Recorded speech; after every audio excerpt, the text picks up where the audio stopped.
Just so we're clear, there's nothing wrong with you. Learning languages is hard.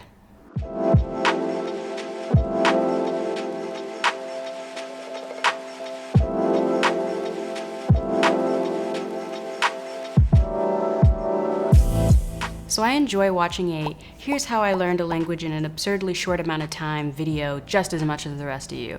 But as someone who is actively trying to learn Spanish and realizing that it will just take me longer than 30 days, I wanted to slow down for a second with y'all and go over some of the things that have been working for me and haven't been working for me, in the hopes that maybe something in this video will help you out on your language learning journey. Just because it didn't work for me doesn't mean it won't work for you. If you're new here, I'm Hallease. I'm a digital storyteller and video producer, and on this channel, I document my chaotic good life. Subscribe, follow social media. So last month I made a video talking about how I was beginning to build my process for learning Spanish and also defining what fluency meant for me in the language. I also showed y'all a really awesome class on Bright Trip by Johnny Harris and Nathaniel Drew. I still highly recommend that class just to help you get your mind right about having just realistic expectations for learning a language and how the process will go for you. So we are now firmly into April, and I have been actively trying to learn Spanish since January. Here's how it's going. Manual flashcards is a no from me. Editor Hallease, cut to the footage. I took the time to write out, I think, almost 500 flashcards, and then also build a sort of repetitive flashcard schedule for myself. Complete waste of time. I think I used them for maybe a week, maybe, consistently before it just felt cumbersome, and I felt like if I wanted to go to the office with them, I needed to bring them, and it was a whole thing. It was just a mess. Conversely though, digital flashcards actually really worked for me. I loved that they were already pre-built and I didn't have to think about them, and I could just have them on my iPad, something that I'm always gonna have with me anyway. And so I could have these quick sort of breakout study sessions to input vocabulary as much as I needed to. Un refresco, una soda, una gaseosa. Now, there's a lot of different digital flashcard apps out there, and most of them use the sort of cognitive repetition biology, here's how your brain remembers things stuff. Anki is one, Brainscape's another one. Those are like the two big ones that I often hear people talk about the most. I decided to opt into the Brainscape one, aside from their regular Brainscape app, which has a lot of different subjects and decks built around different subjects. I paid $20 for their Spanish like sub app, and I just started using that, and I found that I was way more likely to actually take some time and do a couple sessions. I usually do Brainscape flashcards over the weekend. That just seems when I have the most time and I'm just like in the mental headspace of wanting to input more words into my brain. Again, Brainscape's just the one I'm using. There's a lot of different digital flashcard deck apps out there. In the comments below, if you know of any other ones, let us know. Again, I know Anki's another like really, really popular one, so check that one out too. In the beginning, it really is all about building your vocabulary and trying to get to about 1,000, 2,000 words plus verbs and conjugations so you can start to build sentences and communicate effectively in a language. So I would really recommend some sort of flashcard situation. Maybe manual flashcards work really well for you, but for me, they just did not help me at all. The next thing that has really helped me has been audio lessons. ¿Y tu esposa? ¿Y tu esposa? I went ahead and opted in for Pimsleur. Pimsleur's Spanish, and it includes all levels, is $20 a month. This is lesson 19 of Pimsleur's Spanish 1. Lección 19. Here's the thing about Pimsleur. So with Pimsleur, it's active recall that they bring up things at different times.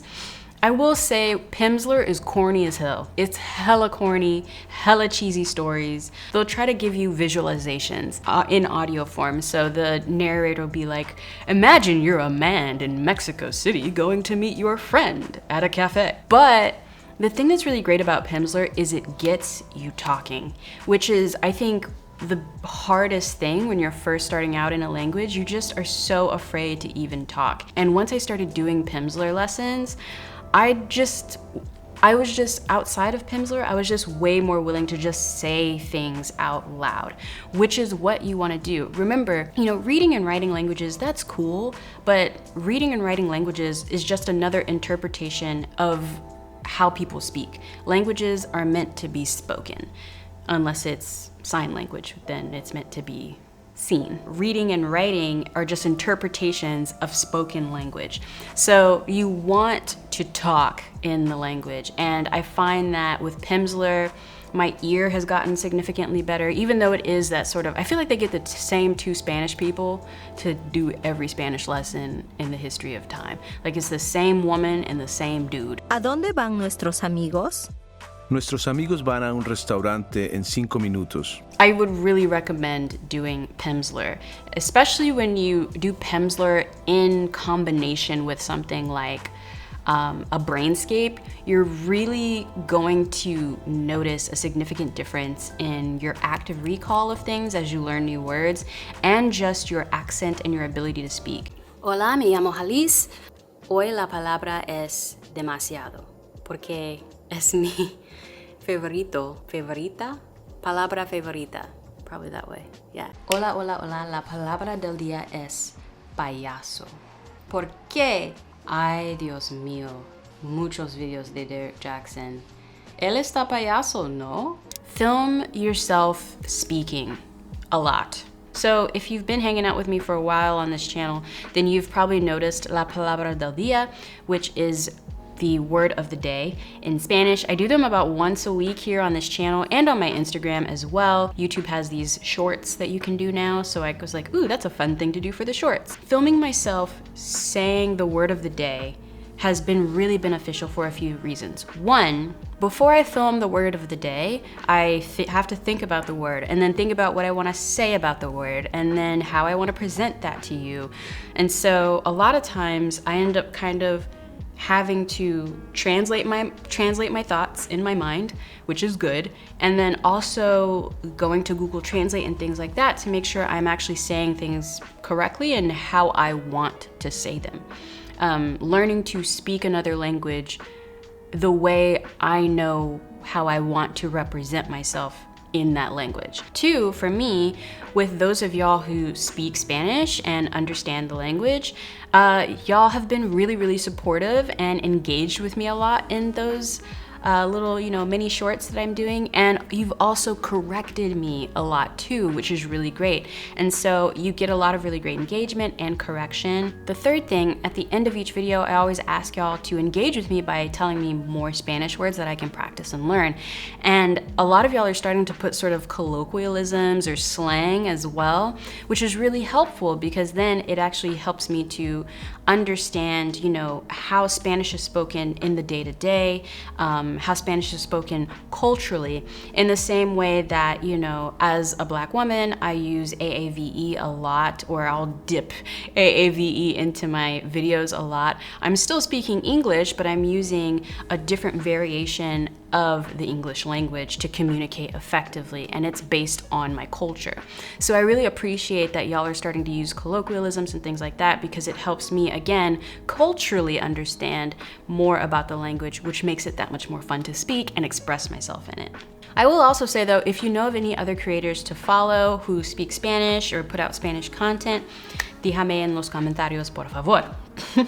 Before I get into the last thing, a quick word from our sponsor, which is Storyblocks. Storyblocks is a stock footage site with 1 million royalty-free assets and unlimited downloads. If you're a full-time creative like me, or maybe you're a freelancer who works with clients, Storyblocks can be a really great way to beef up your offerings and really just jazz up your videos here on YouTube again if you're a creator. Go ahead and check them out at storyblocks.com/Hallease. I have really enjoyed using Storyblocks because they're actively trying to diversify stock footage via their restock program. I find that generally it can be really hard to find people that look like me in stock footage sites doing just regular things. And so Storyblocks is actively trying to fix that by partnering with BIPOC filmmakers, and then also making sure that those BIPOC filmmakers are filming and creating stock footage of other BIPOC people, as well as LGBTQI plus people as well. So I just really appreciate that they're out here doing it. They're out here trying.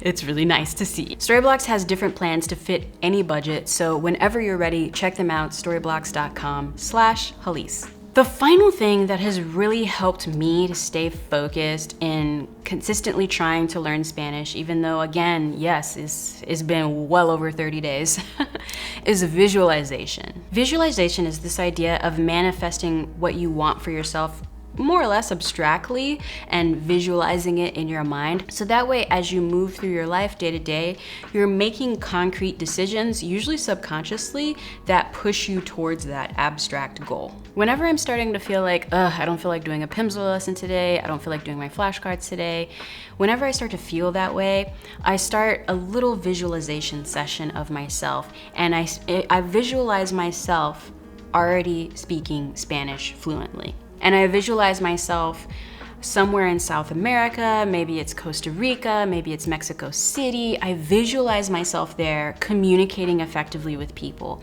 meeting new people, diving deeper into the culture and getting to experience a different way of existing, getting to broaden my horizons in that way. I sit there for a second and visualize myself already doing it.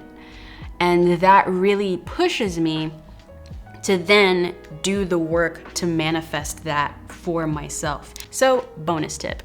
Again, I really think that filming yourself speaking a language, practicing a language is really good and can really help you not only to, again, practice, but also literally see the evidence of your progression in the language and can like give you that boost that I think a lot of us need on this long-term journey. And at the top of the video, I also mentioned I love watching Here's How I Learned a Language in an Absurdly Short Amount of Time video. Someone who I just started following is Language Lord. I think he only has 3 or 4 videos on his channel, but he's talked about his process for learning French and how he incorporated this idea of filming himself telling a story. I think it's actually a really cool idea and process, so check out his video on it. I think it's a really cool video. I think it's an interesting way to approach language learning, and I feel like once my vocabulary gets to a little bit of a better place, I will try to incorporate this way of studying and learning and speaking as well. In the comments below, if you are actively trying to learn another language right now, let us know how that's going. Let us know what language it is and what's worked for you, what hasn't worked for you. Again, I always want to try to be a resource to the community as much as possible on all the different interests that I have. And the best part about being on here in the community is the community. So down in the comments below, please let me know if you have any other great tips, things that definitely didn't work for you and why. I'm really interested. Big shout out to my Patreon producers, patreon.com/Hallease. There you get early access to my videos as well as private weekly vlogs from me with behind the scenes stuff, how things are going, everything that's happening in the background. It's a really good time. Again, patreon.com/Hallease if you're interested. If you made it this far in the video, I'm Hallease, a digital storyteller and video producer, and thank you so much for stopping by. Consider liking, sharing, subscribing, really helps you grow out. And I will see you when I see you.